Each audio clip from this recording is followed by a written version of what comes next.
Facebook, what is up? What is up? And YouTube, we are live on YouTube. What is up? What is up, YouTube? What is up? Let's fix this camera a little bit. All right, that's gonna be good.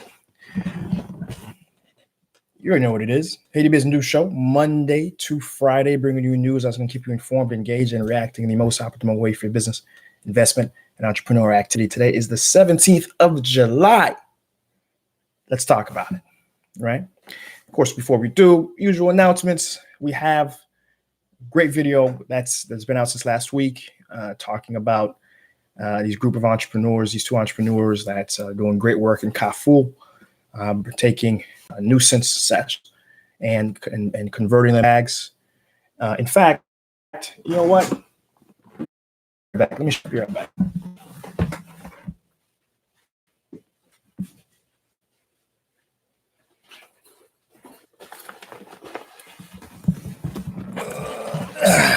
Tight squeeze in there. So I just wanted to get on camera real quick. One of the bags, you know, those guys were fortunate enough. I was fortunate enough to be provided one of the bags here, right? And this is probably one of the bags from the actual video here. And as you can see, you know, sturdy stuff. I had to bring it to America to show off to some of my friends and family. Just let them know. Listen, we have good, capable products here. You know what I mean? And so here you go. You got this bag, has this little inside part, and then on top of that, we have a second zipper area. Let me close this up here. We have the second zipper area right here, right? And so, and it has a little compartment. Look at this, guys. It has a little compartment right in here. And so you can imagine if you have a little laptop. Is that a thing? That should be a thing. Laptop, and you can stick it in here. And then you have, you know, whatever else you may have, your food, you know, your whatever. Your secondary clothing, right, as a student, and then in here you have, you know, your books potentially in this little area here, and again you have even more. This is, you know, your actual supplies, your pens, your pieces of paper, a bunch of other stuff in this little section up here, right? And of course and then it claps, just like that, and you're good to go. You're out the door, you know, ready. As a student, ready to go get your education and be a part of that change that is going to improve Haiti, right? And so I just wanted to get on camera real quick, show the bag, right? And again, if you haven't seen the video yet, you know, please go watch that video. It's really great what these guys are doing over at Carrefour. They're employing 50 Haitians, and they can grow. They can grow because Carrefour is a job-starved area. All of Haiti's job starved, but particularly, you know, Carrefour. So take a look at that video. Their information is in that video. And, you know, again, I know a lot of you guys are very passionate about Haiti, even though you guys aren't necessarily able or willing or wanting yet to do business, but a lot of you guys do charity. And so the best way to do charity is to support local business. So you can buy these bags and then you give them out to a local school, local church, in Haiti, however it may be. And again, it's a win-win. You're supporting business and you're still, you know, doing your part to help Haiti. So I just wanted to show the bags and keep you guys, keep that in front of you. That is something that you guys can do. And again, remember, share the video. Watch it. If you liked it, share the video. In other news, of course, we're doing live because we're trying to edit some videos here on our side. And so the bandwidth is a little tricky. And plus, given that I'm, you know, this isn't the usual shindigs, so I'm traveling out the country, and so on top of that, since I'm not there, it's kind of a little tricky to sort of balance things because me and my videographer are communicating by distance. And so next week I'll be back in my office, and for sure throughout that whole week we'll be doing our traditional Haiti Biz News program. Will be less lives, right? Okay, I think that's the end of those announcements, right? So today we want to talk about foreign direct investments. Now, it's not a topic that's, you know, overly controversial or sexy. I don't expect too many folks to be on the live stream today. Like foreign direct investment, that's something that sounds like a chapter I had to take in accounting or economics. Cool. That's fine. But this topic is extremely important because FDI is something that allows you to know what direction the country is going, right? What is FDI, foreign direct investment? That's when, you have money coming into the country explicitly for investment purposes, right? Not for consumption, but to build something or to fund an entrepreneurial endeavor. That's what it is, period, right? And so it obviously makes sense. You want more of that, right? The more of that that's coming in, the larger your economy is growing, right? And that's aside from the organic growth that may be occurring in your economy. And ideally, you want that organic growth of entrepreneurs who are creating and adding value and eventually shipping stuff out of the country. And you want that foreign direct investment coming in as well to help build stuff, build buildings, warehouses, distributions, hotels, homes, X, Y, and Z down the road. You want that to be growing. So we're going to talk about how we are doing as a country today, right? Now, I'm trying to, as a person trying to keep it positive, I can positively say that FDI number is in the positive, right? The growth rate is a positive number. So that we can say that in 2014, 2015, it was at 161 million. The following year, we were at 100 mil. And this year as well, we're around 100 mil in growth. And so, it's positive. You can look at the chart. If I was doing the traditional episode, I'd have the chart on this side or this side, and you'd see how we're trending. But certainly we're nowhere near where we need to be. It's under 2% growth for this past year. It needs to be much higher, given that our population growth rate in Haiti is about 3%, right? But to catch up, right, to get folks jobs, our FDI and our general GDP needs to be much higher than the population growth rate, right? And currently it's not. It's barely keeping up.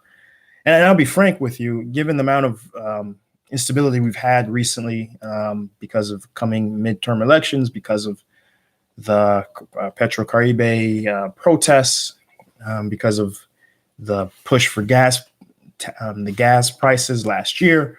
I'll be frank, the fact that we still have a positive number FDI, I think is that is really shocking and really good, right? To have FDI where it's at as a positive number.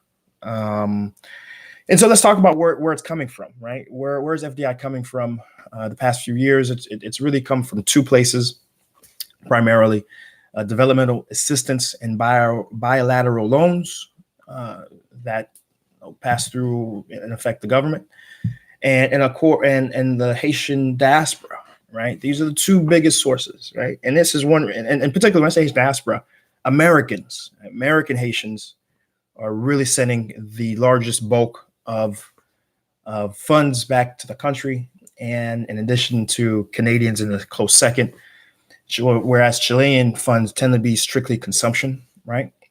Because if you think about it, this Chilean phenomenon is more or less new. And so a lot of these folks are just sending back to help with the immediate concerns of their children and family. But we can expect, and as the years go on and these family folks themselves also mature, we can expect that number to grow to be more of a traditional FDI as folks are sending and doing different things from entrepreneurial vein. And that's one reason why, and other folks ask me, why do you do this in English, right? Porque ça se va dans cœur lié parce que on est Haïti, c'est ça nous parler, c'est ça majorité du peuple là comprendre, et puis il a bénéficié à pile monde tout par rapport au message qu'il m'a partagé sur business par entrepreneur, pour ça m'a fait dans Creole, right? Why don't I do it in Creole, right? Is basically what I just summarized there. And that's explicitly because of that fact that a lot of the investments that are going into the country right now, it's being done by Haitian Americans. And Haitian Americans don't have a platform to stay engaged in a language that they're most familiar with, because a lot of these guys are second, third generation, and they don't have a place where they can get their information in English consistently for the stuff that they're trying to do. and that's a problem. It's already difficult to do business in the country, but the fact that you're doing it blindly without support, without any place to go, and that's why we're here. That's why Seejeanty is here to sort of help with that from an informational standpoint, and that's why we do it in English. Not just the blasé response of, hey, listen, business is done in English around the world. That's why we do it, but more specifically because the dynamics of investment and how things are going in the country, it's coming from America. It's coming from Haitians in America. And so this is why we're doing it. We're doing it for those guys looking to do stuff in that regard, right? So again, I appreciate the folks who do subscribe, who do watch, the show consistently, who are over there, because again, this is really your channel at the end of the day, right? So those are the two biggest sources. Again, to recap: bilateral loans and agreements, right? And in the Haitian diaspora, particularly in America, that's where most of the FDI is coming from. So when the bilateral agreements, to get specifics, what we mean, the most recent big injection, because before Petrocaribe, it was, the World Bank, IDB, and they're still very much involved. Remember, they recently provided a $55 million no interest grant to the Haitian government to help improve their government infrastructure. There's another 150 mil from the World Bank waiting to be ratified into the budget by the Haitian Senate parliamentary, but of course that's hasn't been able to happen yet because the parliament is going tit for tat for Jovenel, and refusing to ratify his PM or even engage in that conversation. And Jovenel himself isn't budging. He wants his guys, and that's it. And so kind of we're in the stalemate where right now we still don't really have an official government right now, and so we can't ratify any particular budget, which is problematic. But so 150 mil from World Bank, right? But this is a far cry from the Petrocaribe funds, because we're in the billions, right? We're in the billions of dollars over the time we've had it. And back in 2011, 2015, that was really a big part in what was fueling a lot of the FDI, right? And of course, since then, since the Venezuela's problems, it's gone away, right? And so that's not really available anymore. But while it was around, it was fueling a lot of construction. A big part of that, if the FDI was going to construction projects, at least the ones, there's a figure here that only about 23% of the money that was budgeted actually went to doing things that could even be counted in the FDI, right? And so that already shows you there's a big problem, right? That only 23% of those funds could be clearly accounted for as expenditures. And of course, there's a spillover effect. I won't get too much into it because we're kind of over running time, but for every dollar you spend in any economic activity, there's a specific economic term for it. I'm drawing a blank, unfortunately, which basically a multiplier effect. There you go. Thank you. Multiplier effect that happens. So every dollar you spend, you give someone $1. Just imagine you give a construction worker $1, right? And they go out and they have to buy food, they have to buy clothes, they have to spend money on the tap, right? And then the people they give the money to, they have to, for example, somebody who's making food, they have to go buy rice, they have to go buy meat, they have to go buy sauces and water, and then that money goes to someone else, and that person then needs to buy their supplies. So you can see a multiplier effect happening for every dollar FDI that happens, right? And so that's a very good thing. For example, for Haitian Americans or Haitian diaspora who are investing, what are they spending on? Small scale housing. Everyone's mama is building a home in Haiti, right? We know this. Everyone's mama, who's working as whatever, or dad or uncle, they have a mini mansion in Haiti that they're working on. They've been working on for the past 10, 15 years, and then when you actually visit, you're like, wow, this is incredible. So that right there is a big boost to the economy as well, because as you're buying materials in the country, as you're buying labor, because there's labor force actually does it, right? That all adds to a multiplier effect. The problem, of course, is that this money is very individualized. It's not necessarily grouped together, and it's for small scale housing, not group residential projects, which is always something that folks talk about. Like, what if Haitian Americans or Haitian diaspora in general were able to pool their money together and actually do impactful projects, apartment complexes, instead of just single homes for example, and other larger infrastructure projects. That would be incredible. But of course, as we know, the big roadblock isn't necessarily the Haitian diaspora who would love to do this. It is the Haitian government that gives no way to facilitate that, and in fact get in the way through just very poor administrative practices and just straight up corruption. So those two things, I don't fault the diaspora too much, right? Because we understand the Haitian government is the problem, right? So those are the two big things, and a little breakdown of where that's coming from and et cetera. One thing I do want to talk about, of course, is two big sectors that could potentially help, and that would be public spending, right? If the government could consistently ratify their budget and actually get the dollars in the budget to projects that they've said they're doing, instead of, as going to other places. We'll do a wink, right? That could, and these projects include roads, bridges, and just other social service apparatus, from schools to hospitals, et cetera. But we know that doesn't happen nearly at the rate that it should. But that would also provide a tremendous boost to the economy if the government could consistently do that, right? Public spending, can spent well, can impact the general GDP. And of course, manufacturing, right? Manufacturing usually is a very big source of FDI in most countries, right? And despite the fact that the U.S. has done many things to help facilitate that in this country through the garment industry, particularly, we've had a very limited growth in that sector. We've had, to be honest, it's still positive despite the fact that the instability that's been happening, despite the fact that a lot of these owners woke up one morning and just saw that out of nowhere, the Haitian government actually did their job for once and ratified a new law, which is very rare. And the law affected them out of nowhere. They had a 50 to 75% increase in their largest cost base, which is labor, right? Rather than a gradual increase, so they could, improve certain processes to make that money up, right? So despite that, we still see positive growth in the industry. Not much. It's at 2%, 1%. It's not much. Certainly not enough for what the Haitian economy needs, but it's positive, right? So until really the Haitian government decides to put the resources available for folks to be able to come in and easily set up garment, to really facilitate capital into the garment industry, not only domestically, but also internationally, to allow that to happen very quickly and at ease, there's not going to be much improvement. And that's the really big roadblock right now. Again, is all roads lead back to the government, and all roads are blocked because of the government, right? And so that's kind of where we're at.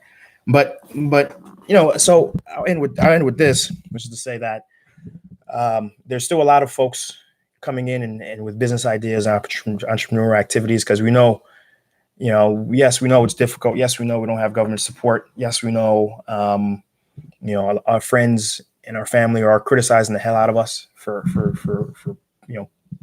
doing very risky things with hard-earned money. We know, but we also know that there's only one real way that a country changes, and that's through economic activity. It's not through charity. It's through economic activity. Only one way, right? And so the folks who are still pushing through and still doing what they can to provide jobs and add economic value to the economy, you're appreciated, right? Hats off to you. Keep pushing, right? I want you guys to keep pushing, and because again, it's really, you guys are the Dessalines, you guys are the Toussaints, you guys are the descendants of the folks who really have put an implant in world history, and because you're continuing the tradition of persevering, and ultimately it's going to be what you guys are doing that help excel, and put Haiti back to where it needs to go. So that's where we're at for today. I appreciate the guys who came in. Always appreciate the comments. A lot of waves and what's ups, back at you. So as usual, we'll be Monday through Friday. We're here, we're usually around this time, if we're doing a live. And remember, even when I don't do a live and I'm doing more a traditional episode, you can go to my IG, hit up Seejeanty, hit that follow, hit that notification button on my IG. And I always record while I'm shooting, right? So around this time, 9ish to 10 a.m. Eastern, right? So you can always check out the live there. And of course, if I'm doing it because I'm not going to edit later in the day, then you can catch it here, right? So anyways, you like what I'm doing here? You already know what to do. Hit that subscribe button, hit that follow button, hit that notification, leave a comment. I respond. Hit that share button, right? That's how we spread the word out of what's going on. The strategy sessions we talk about here, the different exposés on Haitian businesses and entrepreneurs who are doing well. That's how we get the word out. That's how we grow this thing. That's how we can make an impact, right? So hit that share button, really important. And of course, we'll be back at it again when we're back at it again, guys. So peace until tomorrow.